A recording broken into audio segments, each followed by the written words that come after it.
Hi everyone, so today we're going to present you our DSCI 551 final project, and I'm Ziyu Chen. I'm Ying Wang. So our motivation to make this project is that we found information on resale of similar items were usually posted on different platforms, and some was posted in an unorganized manner, which really took time to read and compare to find the best choice. So our goal is to create an information platform to help corresponding users exchange information more efficiently and save time and money to some extent. And we also expect it to be a convenient exchange tool that can enhance the awareness on resource recycling and environmental protection. So the data for this app, including user authentication and postings, will mainly come from users, but we also felt necessary to collect some existing data to just populate the database for testing purposes. So we got fake names, emails, passwords, citizens, etc. from fakenamegenerator.com, and we crawled some item names, price, etc. from the Amazon warehouse website using Selenium and Beauty Soup. And then we just generate a random multiplier to apply on the buy price from Amazon.com to generate a sale price of our items. And then we also generate a random timestamp to make the posting date for our posting items. Then we upload our information to our Firebase Realtime Database to assign them under some random users. So different user may have different numbers of postings. Then we can go through our database structure just for a brief look. Here is our real-time database. We can see the user node, and here is our fake users about. And here is users generated by the sign up method. We're writing our codes, and we will explain it later. User information, we have cities just as we talked before, and the posting items. We have the buy price, category name, posting date, sale price, and the picture and the URL of the picture. And then we will go to see our demo, and we will explain our main function codes. Yeah, and I will get the demo for the homepage. This is how our homepage looks like, and there are 3 search bars, and the first one is a search for items. So we can put in the keyword you want to look for, and the search is dynamic and case insensitive. Then you can see the posts are loaded below the search bars. Each post has the item name, category, price, contact, city, and zip code of the seller.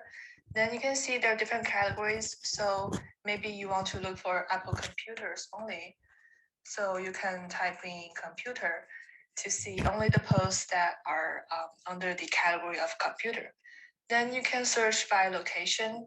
So maybe, so for this one, you can look for the zip code that is the same as your own area's zip code, and you don't have to put in the entire zip code, and because the search is dynamic, and as long as there are matches, the post will be returned.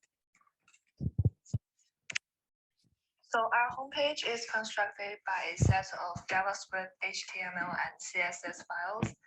And the main JavaScript file, we have the Firebase configuration here, and then we initialize the app. Then we will get the, we'll first fetch all the posts from Firebase database by using the Firebase database reference on the users node. And then for these reference, we will use the for each function to collect all the users.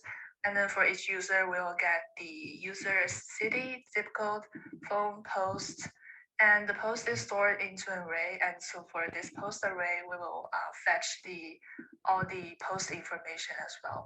And in the end, all the posts are pushed into a post array, and that post array will be eventually turned into a set of HTML strings used by the display post function.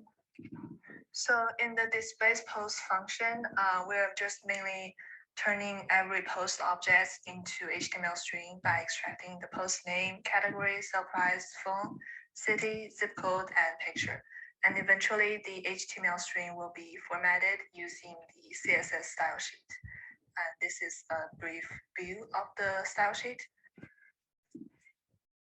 And then for the search bars, we're using the add event listener to get users input, and the input will be turned into a search string. Then we're using a filter on the post array so that only the posts that includes this search string will be returned. And the filter posts are the filter post, and it's displayed by the display post function as well. And for the category search bar, it's the same. We're just adding a second event listener. And also for the zip code, we're adding the third one. And every time the keyword is inputted, display post function will be used on the filtered post. So this is our main functions used in the homepage JavaScript. And for the HTML, it's just showing you how we organize different sections of the web page. So we have the header, navigation bar, a containers class that includes the title search for posts, and also 3 search bars. And we are using the script homepage.javascript and also the Firebase script. Okay, so next we're going to our login page. So the login page will ask users to put in email and password combinations. And if you're a new user, you can go to sign up page. Then all the fields are required and you have to put in the right email format and at least 6 characters for the password. And for the sign up JavaScript, we're mainly using first Firebase configuration and initialize app. Then we're using a sign up function to get the input values from the sign up form by using get element by ID. And then we're putting the email and password parameter into Firebase auth create user with email and password function to add the current user under the users node.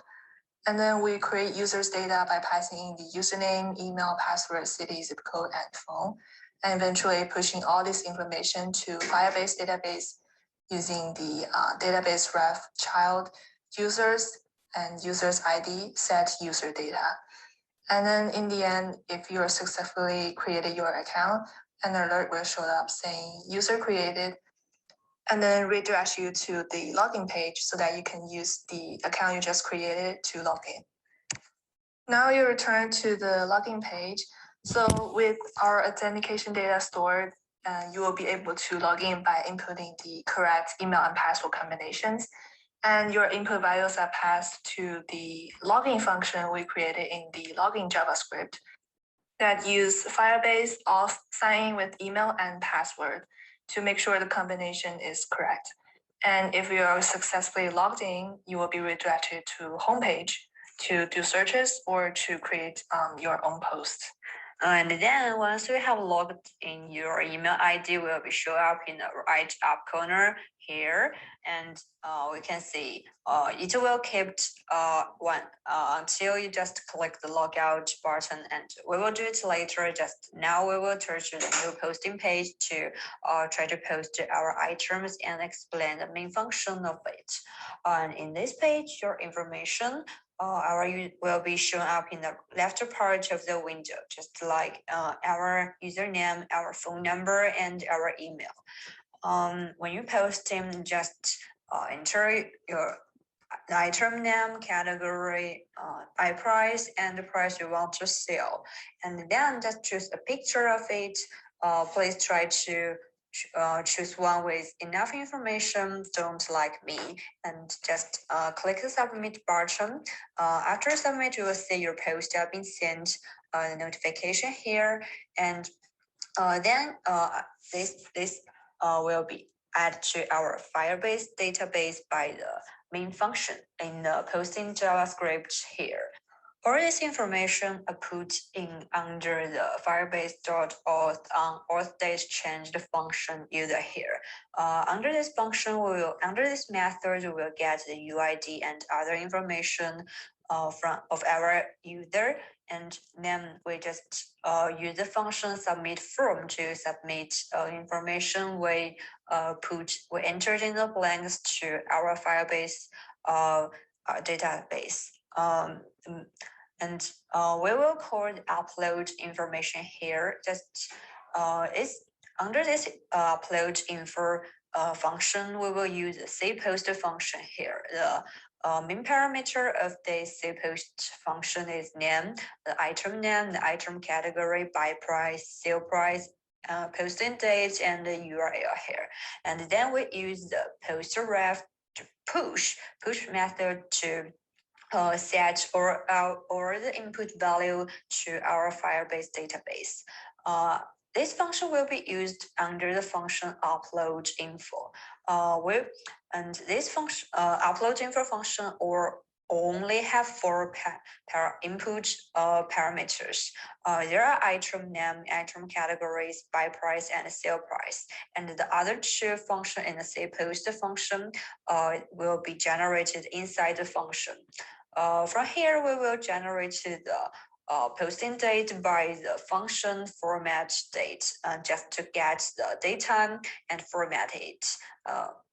So it's some kind of general, and I will not explain it. And then about the URL of our picture, we just first we get a file we choose, and then we generate the posting date and its file name as its name stored in the Firebase storage, and then we generate its metadata and put the file and the metadata together to put them in the Firebase storage with the firebase.storage.ref.child and the UID of the user and the name of the file, so that this image will be uploaded to our Firebase storage under the UID folder and with its file name and its posting time.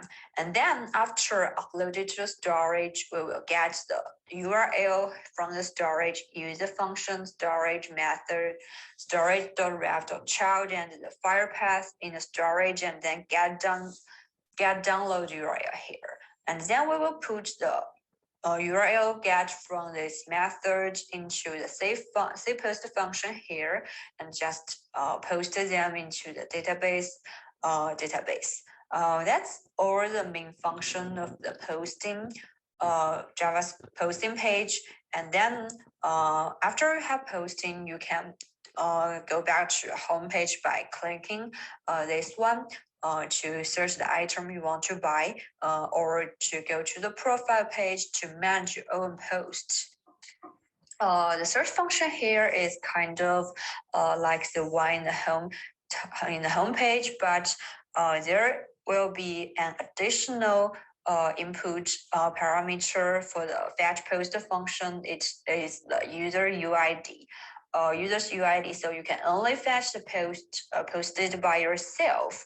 And there is another, let's have a try just to put Apple, and we will say the result here is much less than the results in the home page.